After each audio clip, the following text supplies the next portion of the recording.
Coming up on today's Locked On Senators, the Stanley Cup playoffs are off to a rapid start. The overtimes, the road teams winning, and you'll never guess, but the Leafs lost in dramatic fashion. And we have a special guest on today's show. It's Brennan from EverydaySens. He talks about how the season went for the Ottawa Senators, expectations for the offseason, and more. One thing that came up was goaltending. 32 Thoughts reporting John Gibson of Anaheim could be on the move. Could that be a fit for your Ottawa Senators? Today's show is brought to you by Game Time. Download the Game Time app, create an account, and use code LOCKEDONNHL for $20 off your first ticket purchase. This is the Locked On Senators podcast. It's your team every day. You're Locked On Senators, your daily podcast on the Ottawa Senators. Part of the Locked On Podcast Network. Your team every day.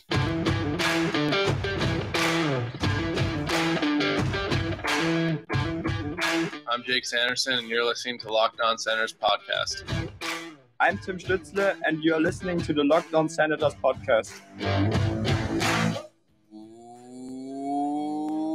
Welcome inside episode 781 of the Locked On Senators podcast. I'm Ross Levitan on the outskirts of enemy territory in Winnipeg, Manitoba. Alongside Brandon Piller up in the Blue Mountains, please like and subscribe to Locked On Senators wherever you download your podcast and leave a comment below. Today's comment, we want to know what is the most surprising first game series? Who won that was most surprising for you, and who do you think now could win a series maybe you weren't so sure of before seeing the action on the ice? Today is Wednesday, April 19th, and Pilsy, happy 19th anniversary of the last Toronto Maple Leafs playoff series win. Yeah, it's been a while, that's for sure. And it's looking like it might continue to be a while, Ross. I'm not sure. The Sens haven't been in the playoffs for a while, so maybe my memory's foggy. But is losing 7-3 in game one a good thing? I don't think it's necessarily the best. No, not ideal. Am I being too much of a hater at Sens Central? No, you're not. That's what drives this beast, is our fuel for hatred for the Toronto Maple Leafs. Go Bolts. I tweeted out the leaf pile, so innocent this time of year. Then a GIF being electrocuted. Then you really did go for it this year. Show me the leaf pile with a follow-up with a shot of just some amazing. You can feel, and as Mark Mathot told us yesterday, go check out that episode if you haven't already. Not only, and I'm going to extend what Mark said, not only do the players feel the 20 years of embarrassment, the fans, you can feel it in their face when they show them down in a single game. Like, I tuned in just for fun. Shout out TSN 1050, our old stomping grounds, Pilsy. Okay. I tune in after every loss. I'm locked on. Like, I have to hear what these guys are saying. Carlo's already thrown in the towel. Like, they're already cowering. They were the favorites in the series. Yeah, it's wild how this game went. They were down 3-0 in the first period. It only took a matter of moments for them to let the first goal in. And yeah, the leaf pile is looking a lot of soggy leaves down there. Some tears already happening. And I'm pretty sure, Ross, I saw a thing on CP24 that they have a therapist on telling people how they can deal with playoff stress. So that's where we're at here for your Toronto Maple Leafs. Which one of these three tweets was the winner of the night? Was it Chris Johnston tweeted saying the Leafs got booed off the ice after 20 minutes? I quote tweeted and said, why? What happened? Then they came back. Credit to the Leafs. They scored 2 goals in a row. It was 3-2 all of a sudden. Yep. And then Braden Point scored. So I said no point in a Leafs comeback. Yeah, nice. And then the third and final act was Michael Bunting is a complete liability and he has nobody but himself to blame. I mean, they're all three of them kind of go together into why this Leafs team probably will not be able to get it done here. Oh, honorable mention. Where's Matt Murray? Yeah, we're all those Leafs fans that are whooping it up that they won the Matt Murray trade. I love future considerations, Ross. It's looked great in Ottawa, future considerations. They couldn't even fill out their own building. They needed to enlist some Sens fans. Plus, we got this great. This is just some absolute hater energy coming from this photo right here. My nephew, his good buddy, rocking the Sens jerseys at the game. You love to see it. He told me this morning he didn't get snarky comments. Nothing. They are so in their own head in Toronto. They don't have the energy to put down others, which, I mean, when you're at a sporting event, that's what it's all about. So shout out to these absolute lunatics for rocking the black. It reminds me of Stewie Sabrin and his fiance wearing the Sens jerseys during COVID to Habs versus Leafs. So love the energy, love the vibes there, fellas, and keep it rolling here for the next, 3 more home games for them? Are we still giving them games? I don't know, Ross. We're not giving them game 7? I'm certainly not guaranteeing game 7. My God. All jokes aside, it was a fun game. They beat the traffic. It was dressed like a seat night for the 3rd period. You pay for the game, guys. You stay in your seat. Yeah, honestly, no matter what the score is, a playoff game, I'm staying till the final buzzard. Dude, you stayed till the end of a 5-0 loss in Chicago. Yeah, exactly. So I don't know how you. Well, I mean, I guess a lot of those seats probably aren't paid for. They're corporate seats that the suits just come on in whenever they're done working down at Bay Street. But I don't know. I'd be staying the whole time. That's just me. Yeah, me too. All right, let's turn our attention to, we're both on the Jets bandwagon. Obviously, yes. I'd love the energy in the city. You got the future. We both have futures. So we're both. And I stuck my neck out, Ross. I got a lot of flack for posting my bracket with the Jets in the finals. So I'm high stepping a little this morning, Ross. Go off, King. Jets win 5-1 on the road. All the road teams won yesterday, but the Jets 5-1. Let's roll. And Ross, that's arguably one of the hardest road buildings to win in, especially in the playoffs. If there's one thing it's Golden Knights fans know, which is crazy to say, it's playoffs. They know how to handle the playoffs and they know how to get it going. And the Winnipeg Jets just came in there. They played great defensively. I've been saying it over and over. Connor Hellebuyck will be the X factor for this team in this long playoff run that they're about to embark on, Ross, because he makes it look so easy. The Knights didn't even get that many chances, but any chances they did get, it was very easy for Hellebuyck to come up with the save. At least it seemed that way. So huge 5-1 win for our Jets, and that's without Nikolai Ehlers in the lineup.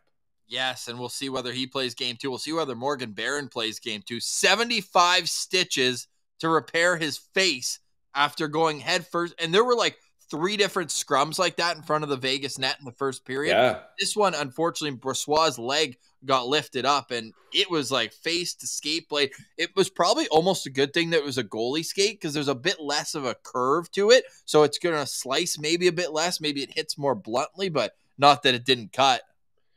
Yeah, that was a scary moment, Ross. I was kind of cringing and looking away for that one because not only does the skate hit his face, but he's being pushed into that skate. And I'm not saying that it's anything malicious or any intent to injure. Not at all. It was just the way the play was happening. But that's a scary one. And he's lucky that was a couple inches away from his eye.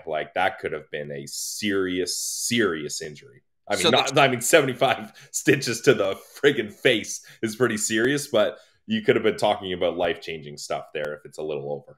Yeah, Halifax, Nova Scotia's finest there, Morgan Barron. Now, the Jets scored twice in 62 seconds. They gave up one in the last 5 minutes of the second period, but came out in the third, and Blake Wheeler, with under 4 minutes into the period, gets just a little backhander, probably one that Brossois wants back. And then my favorite move, one of my favorite moves, but you score an empty net goal on a team. They put their goalie back in, and the same dude scores again. Adam Lowry could be an X factor in this series as well. Before we move on, though, Ross, I thought that is it the third line? I forget what line they're slotted as, but Niederreiter, Nemestikov, and Wheeler. That was the best. That was the best line all night for me. I thought they were constantly creating energy, and they played really well. So I'm going to be keeping an eye out for that line. Hashtag Sens abroad, buddy. Vlad Nemestikov, who would have had him centering a second line in the playoffs a few years later. Now, Mika Zibanejad was quiet. No points for him with the Rangers, but they didn't need him because Adam Fox had 4 assists, and the New York Rangers crossed the Hudson River and laid an absolute beating they whacked them in New Jersey for a little Sopranos reference there, but that was never close, and I'm convinced now that's going to be a sweep. The goaltending, there's just such a discrepancy between the two sides. Yeah, I mean, Vanacek had a really good season. If you look at his numbers, you'd think he'd, wouldn't be that much of a disappointment in the playoffs. But I'm not so much putting this on him as I'm highlighting how deep and how stacked this Rangers lineup is. Like, I saw that Rangers lineup, Ross, and I tweeted the 3 fire emojis. Like, that's the best roster in this playoffs, if you're asking me. Yeah, I would even put them as a better roster than the Bruins, honestly. Like, it's insane what they've been able to do here, and I'm not going to say it's looking like a sweep there, but I'm feeling very confident in my Rangers Cup pick, in our Rangers Cup pick, I should say. Are you going to say you're confident in a Seattle Kraken sweep? No, you will not see me say that I'm confident in Seattle Kraken sweep. Although, you know what? We both kind of said, hey, they're going to get one win. It's going to be at home. It'll be a nice story. They get that win on the road. I think that's big momentum here, but this Colorado Avalanche team, I think maybe it's better if the Kraken didn't win that first game, because now the Avalanche team have a chip on their shoulder. They're going to come back pushing hard. So I still got the Avalanche winning this one, Ross. I forgot about the underrated storyline of Philip Grubauer against his former team. A little revenge game there for the former goalie of the Avalanche. He was great. 34 saves for Philip Grubauer in game 1 for Seattle. So the road team wins all 4 games. Tonight, we've got another slate. There's no rest during the first round of the playoffs. We sleep in August, right? We got the draft, we got free agency, all that great stuff. But tonight, we got the Islanders, must-win game for them on the road, or you're not in trouble till you lose at home. I mean, in my opinion, they're going to lose every game 2-1, and they don't have much of a chance anyways. So it doesn't matter how things shake out here. Would you play Alex Lyon if you're the Florida Panthers tonight in Boston, or would you go to Sergei Bobrovsky, who's back and ready to go? You got to go to Bob here. I think Lyon was the hot guy, but holy crap, you're paying this guy $10 million. He's the highest paid goalie in the entire league. If you don't trust him to put him in a playoff game after a beatdown like that, buy him out right now. So they got to put Bob in my opinion. Those were the only 2 series where the home team won game 1, Carolina and Boston, the 2 highest seeds in the Eastern Conference out west. And these were phenomenal game 1s. I'm excited to stay up and watch these tonight. Minnesota, Dallas, no word on Joe Pavelski, doubt he plays. And then the LA Kings in Edmonton for game 2. Both of those, the road team got the win, Mini and LA. Which one, they start half an hour apart. Which one are you going to be glued to? Ross, I've been praising the NHL staggered starts here. I watch them all. I watch the first game until the first intermission, then I flip to the second game until that intermission, then I flip back. So I'm watching them all because those are 2 really good games. Unfortunately, Pavelski out for the Stars is a massive, massive loss. I think more than people really realize. So that's going to have an effect on this game, but I'm still dialed into that one, and it's going to be interesting to see if the Edmonton Oilers can make a better push to play all 60 minutes. Well, I guess more than 60 as that game went to OT, and kind of shut down the Kings a little better than they did in the last game. Yeah, absolutely. Great hockey to start, though, eh?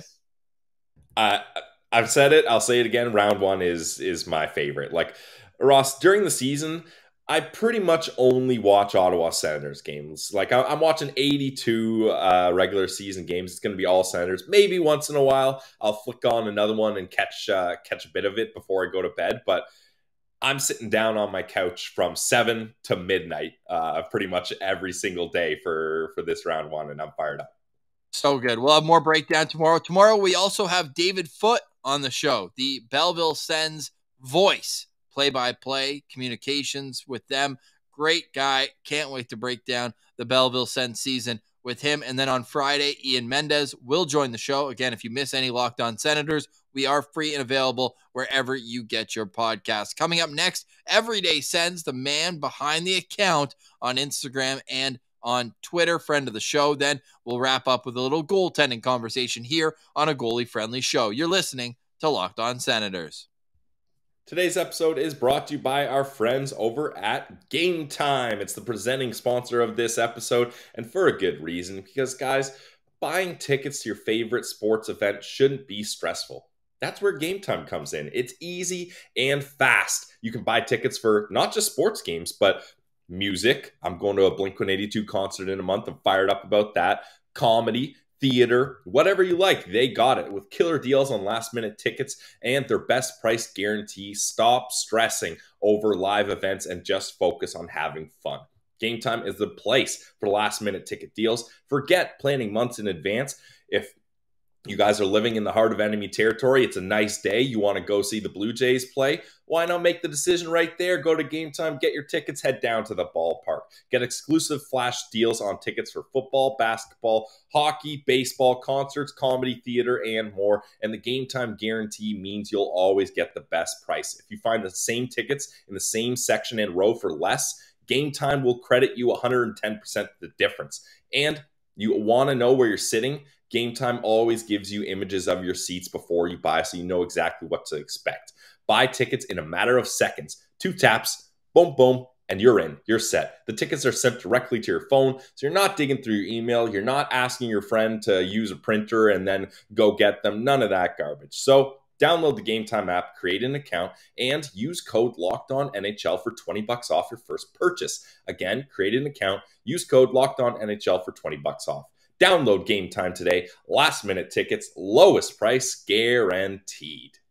Today's episode is also brought to you by Shawarma Palace, my favorite place on planet Earth. I still have to pinch myself and understand that we get to work with Shawarma Palace. Shawarma Palace is the best spot for shawarma in the entire world. So you living in Ottawa, take advantage of being so close to perfection and go visit Shawarma Palace at any of their 9 locations. They're now open in the St. Laurent Shopping Center. So while you're out grabbing some goodies for the family, stop by and fill up at Shawarma Palace. The platters are unbelievable. I'm not going to guarantee, but I'm going to say there's a strong possibility that that's 2 meals in one as the platter. But if you want a snack, go grab a wrap and do it all with the freshest ingredients and just a great atmosphere. And you walk in the front door. I always go to the one on Rideau Street, right by Augusta. That's my spot.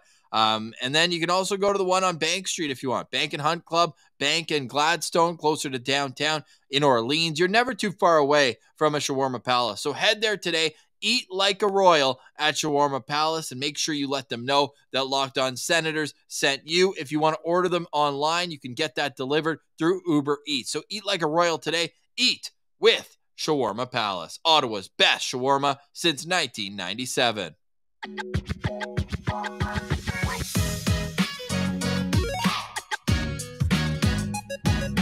All right, let's get to today's interview with the man behind one of the most popular accounts on social media in the Senator sphere. Here is EverydaySens.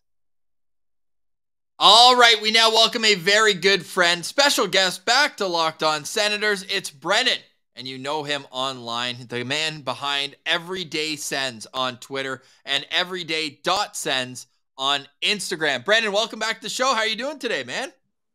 Doing well. Thanks for having me on. I'm excited to get going here. Oh, it's awesome, man. What a time of year with the playoffs going. Let's start there. We'll get into a lot of Senators. What's your Stanley Cup final pick? Ooh. Well, I know a lot of people are taking Edmonton. I don't love that. Nice. I'm with you I on that, Brennan. I haven't even thought too much about it, honestly. Like, the Sens season ended, and I'm here just kind of tuning out, honestly. So not Edmonton, but anybody else. Not Toronto. Not Toronto. Taking the field. Yeah. All right. I love it. Yeah, Ross and I are big on the Rangers. That's both of our Cup picks. I just don't see where there's a flaw in that roster. No, yeah, I'd probably go with the Rangers too. I like that roster a lot. You got Mika there too, so. Yeah. Which Senator do you think in a vacuum, like take away what team they're playing on or whatever, that you'd get the most pride in seeing lift the Cup? If I really want to piss people off right now, I'm going to say Philip Gustafson. Yeah, Sens fans will love that. That'll really put it to Pierre, unfortunately, but yeah. And well, goaltending. Let's start there because obviously that was a big kind of part of the downfall to the Ottawa Senators this year. Blame injury, blame inconsistency. What is it for you that they should do with that position going forward? Because obviously that's one of the biggest storylines here coming in the summer. Yeah, that's a tough one. That's probably the toughest one because I love Matt Sogard, and I like Anton Forsberg too. Like I wrote about it. I think he was one of the most underrated goalies in the league last year. Yep. And then this year he kind of took a step back, but he was still kind of a good 1B option in net. I guess the question is just like, can you roll with a 1B in a season where like it's playoffs or bust next year? You have to make the playoffs. And if Forsberg's not that guy, it's like, eh. And then Sogard too, a lot of potential, but he's 23 years old, 22 years old, inexperienced. So I would look on the market for like a Varlamov, a Frederick Anderson, but he can't afford to trade for like a $7 million goaltender either. So I'd look for a free agent. If not, roll with what you got, I guess. Yeah, that's the unfortunate thing is they're kind of in a weird spot here. They were hoping that Talbot would be that 1A that could bridge the gap between Forsberg and Sogard being ready, but obviously that ship has sailed. So let's get into a positive off the bat though, because the goaltending, that's going to sort itself out in the summer, I'm pretty sure. So I want to ask you, Ross and I went over this in a postcast a little while ago, but what was your favorite moment from this season for the Ottawa Senators? Yeah, I've thought about this one quite a bit. There was a lot of moments. I think that was one of my takeaways this season was we were kind of spoiled with moments. Big time. Like there was just a lot of individual moments, even though the team did make the playoffs and stuff. It was still like a riches of moments. If I was at the home opener, I'd probably say that because it looked just unbelievable. Even on TV, it looked just surreal to be there, but I wasn't at that. Yeah. So I'm going to actually go with Claude Giroux, the slap shot against San Jose. And not even just Giroux, but the penalty kill. Like, I remember Hamonic blocking shots. It was like a 2 minutes of sustained pressure in Ottawa's zone on a 4-on-3, maybe even a 5-on-3. And it just ended so perfectly. Like, everybody was in the comments like, oh, Mott tripped their defenseman and yada, yada. I don't care. That was a moment that you just don't get back. That was awesome. Giroux with the classic slapper, like that was definitely my moment. And also the tweet when I tweeted it out blew up and got like 110,000 views, so stuck with me. Hell yeah. And then after the game, Drew's like, they asked him why he did a slap shot. He's like, oh, I told Pinto I'd score on a slap shot tonight. Yeah, oh my god, he's so slick. Like everything he says is so slick. He never misses. Oh, so sick, man. So, hey, you mentioned your clips and Everyday Sens, the easiest place if you're missing the game. You just head on and you've got all the clips. Like, can you peel the curtain back for us a little bit on how you are so quick to turn those around and put them up? Yeah, a lot of people ask me that, and I'm like, I don't want to give my secrets away, and then everybody's gonna be doing it. No, yeah, that's fair. Laleem's Martian is putting his ear close to the mic here. No, I don't even think I'm that quick. There are people quicker than me. Pesky Sickos does it too. He often gets them up like ridiculously fast, and I don't understand how. But like even this season, I tried to take a step back because a lot of the time I'll be recording it and I'll miss the game because I'm just staring at what I'm doing and I'm like, man, I'm not even watching the game now. Like, what's happening? So I try to stick to doing it on commercials now, but like it gets a lot of engagement. People love the clips, so I got to keep doing it. But yeah, there's no real secrets. Just don't watch the game as much, I guess. Well, we got to give you thanks for getting that clip of us getting a shout out from Abs on one of the more recent games. So we appreciate you and your work there. Now, you mentioned your biggest moment. What was the biggest storyline of this season for you? Like, if it all boils down to kind of one thing that kind of explains how this season went, what would that be for you? I want to say injuries, but I don't like to say injuries because it sounds like an excuse. So I'll say inconsistency. Yeah. Just like they went obviously that November stretch and you felt like the season was done. They were last in the league at one point. Like just terrible. It was pitiful. I was so upset. And then they worked their way back. And after that Giroux and DeBrincat discussion with DJ Smith, they ended up going like 19-12-4 and finishing in the top half of the league after that. So, I mean, the second half was good. The first half was bad. And so I just go with inconsistency. And I mean, who knows where they would have been without injuries too, though. Yeah, it's unfortunate that injuries played such a big role in this because, like, at the end of the season, Ross, what did we have on our injury list? 9 guys and like it was like $25 million worth of players. Like, it was insane. Yeah, I had to shorten the font. That's what I knew it was bad because usually I keep it so that there's like it's there's a lot of room on there, and I still had to make it nice and small, but especially on the back end, Brennan, it was just like one after another. Like, was it the same game that Hamonic and Chikrin went down? If not, right after each other, and we knew Shabbat was playing hurt. Ultimately, he couldn't go either. And is that a concern for you too, where it's just like for Chabot, I mean, we talk about how much of a workhorse he is, and they're trying to limit his minutes, but now this is 3 years in a row where he hasn't been able to finish the season due to injury. Yeah, it is a concern. I'd say it's more of a concern with Chychrun based on his past. With Chabot, though, too, like, it's only really been at the end a lot of the time. So it's like, are they just shutting him down because they haven't really been competing, right? Like, if they were in a playoff race, same with Chychrun this year, would he have played potentially, right? Because there would have been something on the line. He said he was pretty much ready to come back. Exactly. Yeah, like longer. Yeah, like if you add both those guys in, right, you're a totally different team.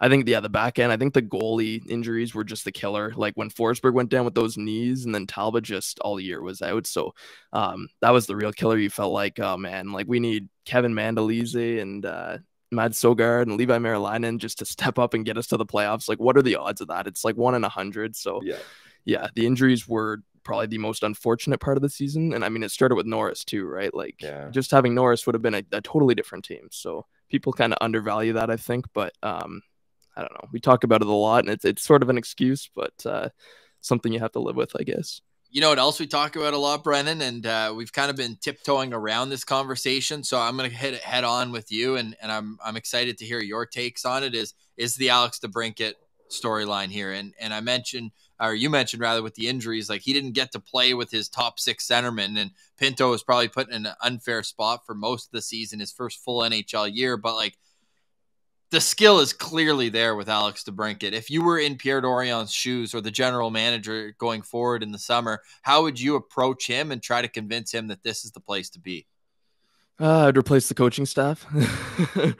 No, straight up, like, I don't know. If you read between the lines, is that not what it sounds like? It's just he didn't like the fit. Like, he straight up didn't like the fit. I mean, how many times has he said, like, yeah, I want to see how things play out this summer? To me, that's just like, I want to see if I've got a different fit next year. So, DeBrincat, though, he's such a hard one because, yeah, he had a down year.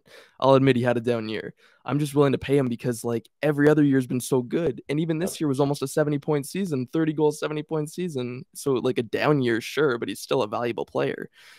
And I always come back to, like, if you lose DeBrincat, who's replacing him? Because Giroux is 35, even though we love Giroux. Now you've got 2 holes in the top 6. It's just like, yeah, the window's now. You got to win now. You can't risk wasting like 2-3 years waiting for a replacement, right?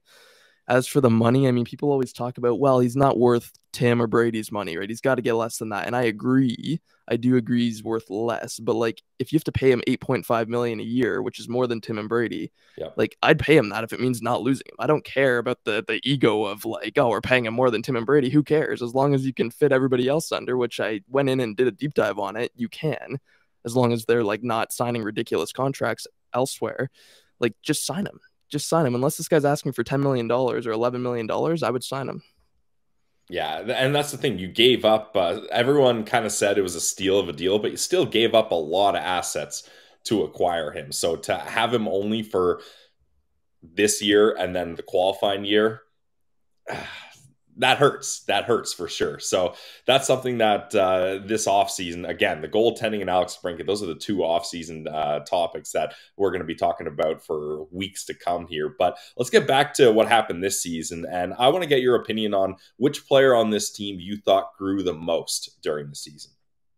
Okay, so I know everybody will think I'm going to say Eric Brandstrom because I tweet about this guy like every day, and I can talk about him too if you want. But I'm actually going to say Tim Stützle, and that seems obvious, but this guy had a 17-goal, 32-point jump.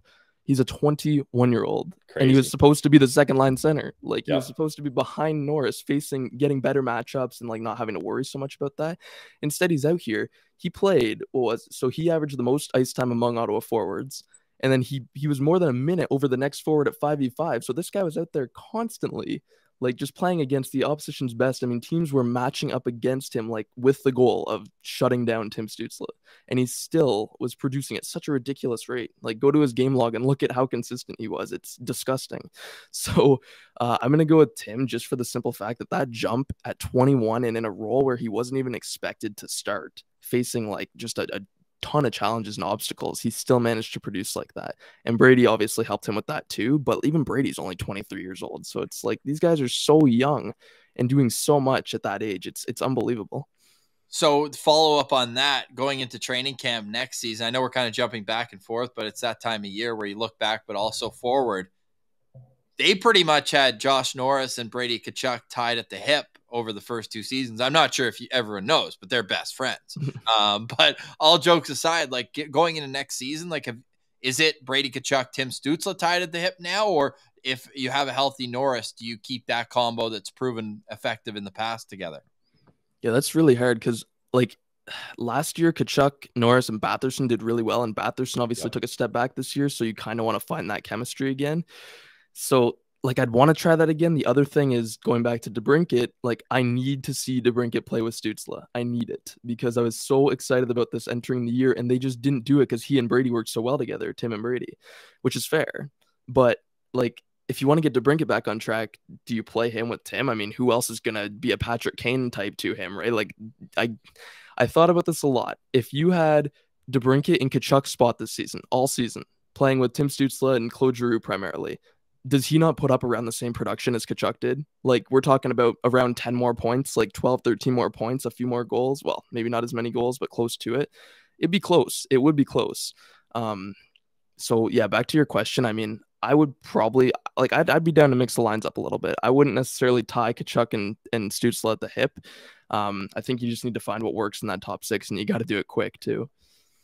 Yeah, for me, it's kind of good problems, right? Like it seems like either no matter what combination you do for that top 6, it should work chemistry wise, and in small sample sizes, it has worked in different spots. So that's very interesting to me how they're going to do that once Norris comes back into this.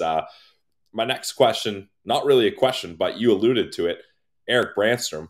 Brennan, I'm just going to open the floor up and pass the mic over to you. Go off, King. Tell us about Erik Brannstrom. Oh, I feel like I've said so much about Erik Brannstrom. Like, just, I don't know, like people. So I wrote this whole thing about Erik Brannstrom, about his career and how he's been sort of mismanaged. And like, yeah, some of the blame falls on him for not breaking out and stuff, but this was his first like full-time NHL season. And people don't realize that because it feels like Mark Stone was traded 10 years ago to me, even like it feels like Brannstrom's been here for so long, but like he only played, I think 53 games last year. And then, you know, he came into camp and he got COVID, missed all of camp. And then he broke his hand after playing 2 games with the team when being recalled, missed like 6 weeks after that. This guy's career has just been like up and down, inconsistent. This year he gets a chance. And I think it was in March or something. DJ, like this was my real gripe with DJ is he scratched Brannstrom when he was playing really well. And it upset me because it was like, finally he's getting his groove and now he's scratched. And it's just, but anyway. Brannstrom pretty much improved in like every area this year. I mean, his puck movement and stuff has always been key, but if you look at his numbers too, like he led the Sens in almost every defensive metric. Like if you're looking at expected goals per 60, goals against per 60, he was up there in every metric and was just so far ahead of like everybody else on defense. So, I mean, that was the area that he was lacking was D. And then over the second half of the year, I think he led Ottawa defenseman in 5v5 points as well. And he didn't even really get the power play opportunity. Yep. And he posted 18 points, right? And like, if he can continue production like that next season, which, I mean, it looks like he should be able to, like, I don't see why you don't sign this guy to like a 4-year deal at $2 million if he's willing to. I don't know if he'd be willing to, but you see deals like that all the time. That's what I'd definitely be looking for right this offseason. If you can get him longer term, shorter value contract, that would be awesome. Is there a place that you can pinpoint where like the defensive side of his game became his calling card? Because we were just sold on him so much. It's like, okay, provide offense, move the puck, do this, do that. But now it's like he's one of the first guys over the boards to kill penalties, and I don't think even his biggest supporters, looking at you, Brennan, that you would have seen that in his future a couple of years ago.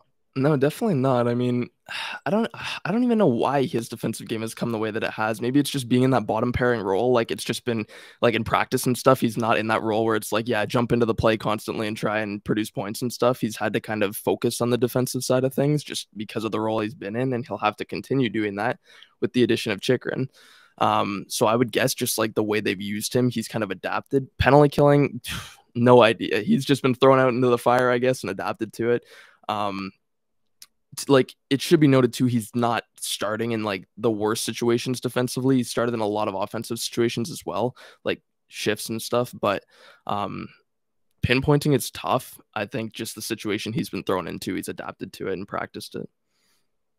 Yeah, and I think with Brannstrom too, he kind of had to, like, when he was coming up, it was Brandy moves pucks. Look what he can do with the puck in Belleville. He's dominating on the power play in Belleville. But then he, like you mentioned, he wasn't getting those chances. He wasn't producing the points. So he had to kind of look in the mirror and be like, hey, I can't just be a puck-moving defenseman. It's not working out for me in the NHL. I have to round my game out and become a better player defensively. And he put a lot of work into that, and the results were there. So I'm a Brandy guy. I think I have been since day one. I think as a small, young defenseman, it takes time to figure out your role and how to play in the NHL. So I'm willing to be patient with him, and I've seen what he can do now. So I'm excited for what Brandstrom has to come. And I'm with you. If they can lock him up to a longer-term deal and kind of take advantage of a lower AAV, especially with how close they are to the cap here, that could be huge for them. Now, final question for me, Brendan, and thanks for joining us. We always love having your input on the show. Is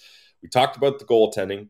We talked about Alex DeBrincat. For me, the third off-season question is, what's this team going to do with the bottom six? I think the bottom six, the lack of scoring has been an issue. They haven't really been able to find guys that really fit in full-time. DJ's done a lot of moving around there. What do you think this team's going to do with the bottom six in the offseason? Yeah, I think they'll definitely look to the market. I mean, you've got, like, I think Sokolov did well over his little stint at the end there, but kind of keep harping on this. There's not a lot of time for like experimenting now. You know, you can't waste another November month being like, okay, will Sokolov work? Will Crookshank work? Will this player work? Like, you have to get results right away next season. So I know Sens Talk was talking about like Jesper Fast. That's the type of player who you could add, who would be like, he's proven, you know, he's going to be a good player. You know, he'll help you. So if you can find players like that, I think they'll definitely look that way to the market. I mean, you also have Ridley Gregg, who I think should be in a full-time role. I think he is ready. Like, that's not even an experiment to me. That's like, he's a quality third-line player right now. You've got Pinto then with Norris coming back. He'll be the third-line center, so that's more ideal. Joseph is, I mean, he had a bad year, so I'd probably put him on the fourth line. But, you know, you got Kastelik, who I like. So, like, it's kind of hard to look at the bottom six, but I think you have to sign at least two players or acquire at least two players to fill that role out, and two guys who you know will actually produce at least more than like 10 points.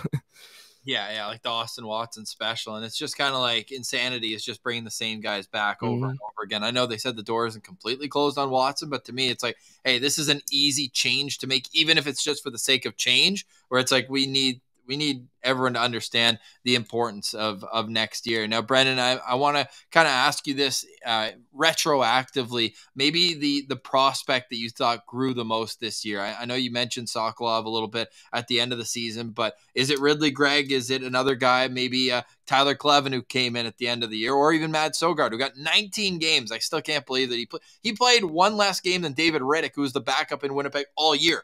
Right? It's wild to see that. So which one of the prospects that you had as a guy to watch going into the season grew the most throughout, and who you're looking forward to seeing at camp?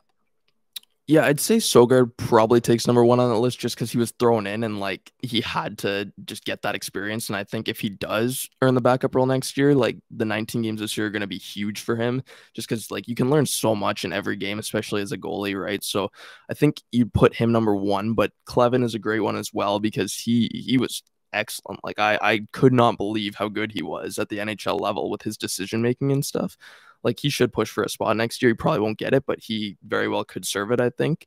I'm going to go with Ridley Gregg for the answer, just because I think Gregg, I know a lot of people, the one thing with him is that he's got a smaller frame, so he can get pushed around a bit. He's not quite as physical at the NHL level, but like I think he had 9 points in 20 games, and he was among the leaders in pretty much a lot of the analytics as well. Like, he did really good things on the ice. I remember with his power play chemistry with Giroux as well was something that really helped the second unit. So I'm going to go with Ridley Gregg growing the most. I think he grew in the sense that next year he'll be a full-time NHL player.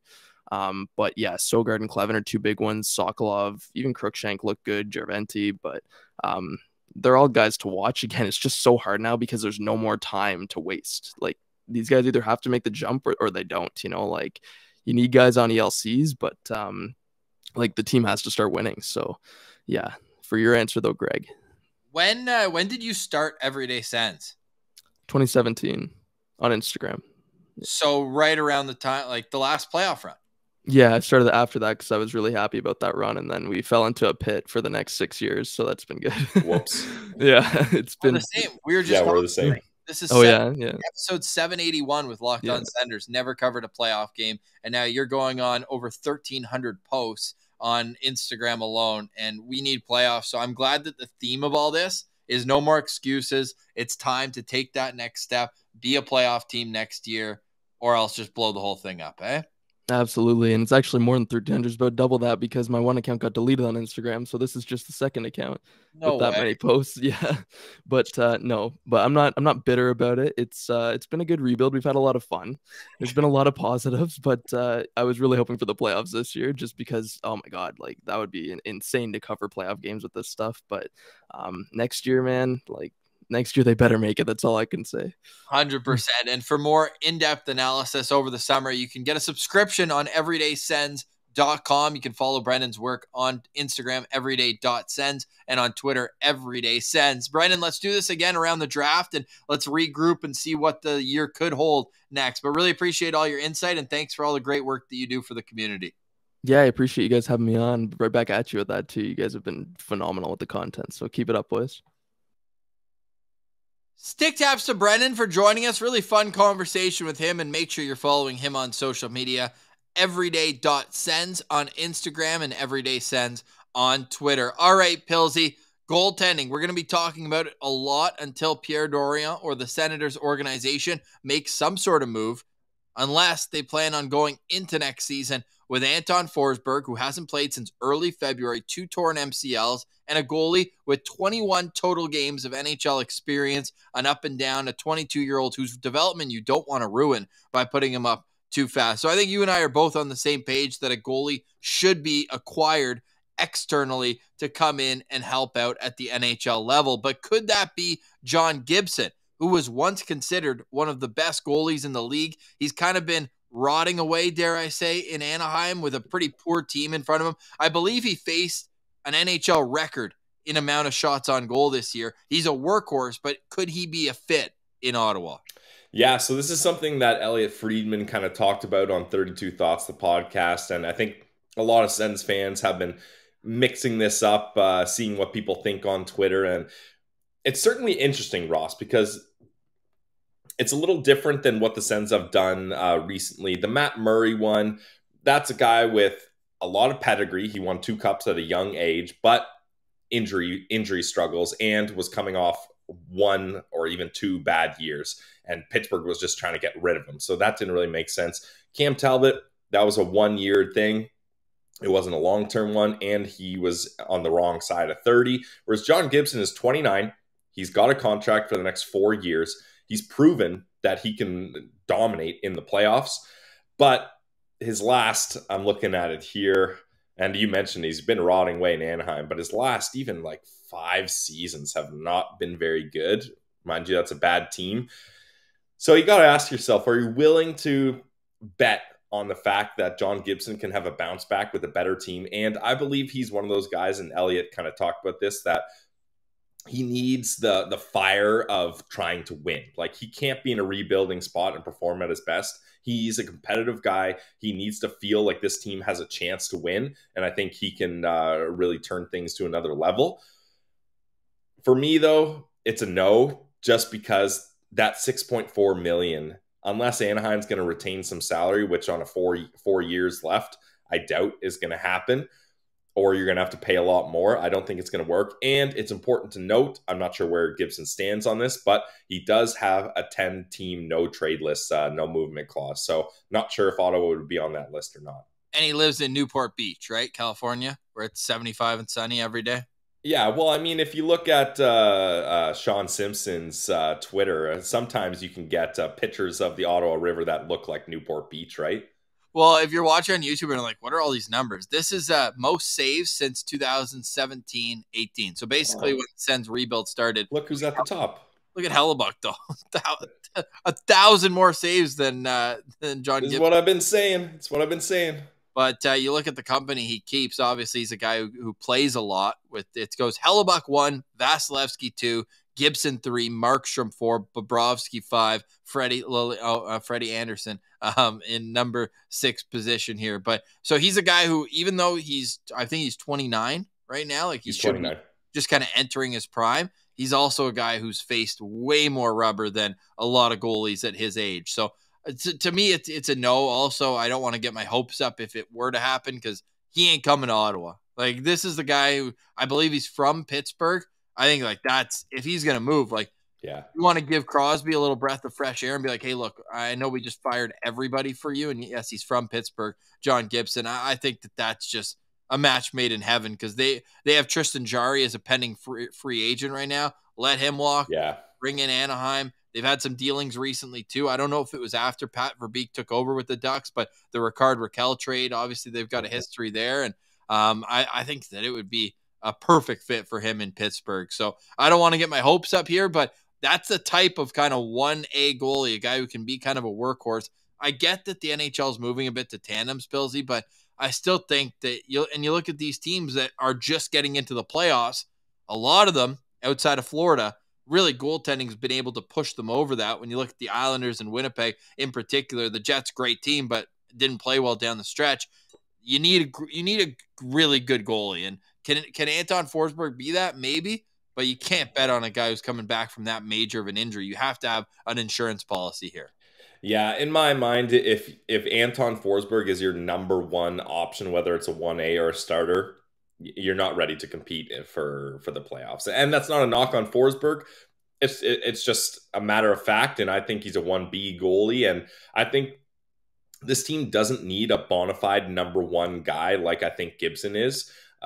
Moving forward, I think they just need a stopgap 1A to allow Sogard to develop, and then you go from there. I think the bet, like Ross, all these teams, almost all of their bona fide number one starting goalies are homegrown.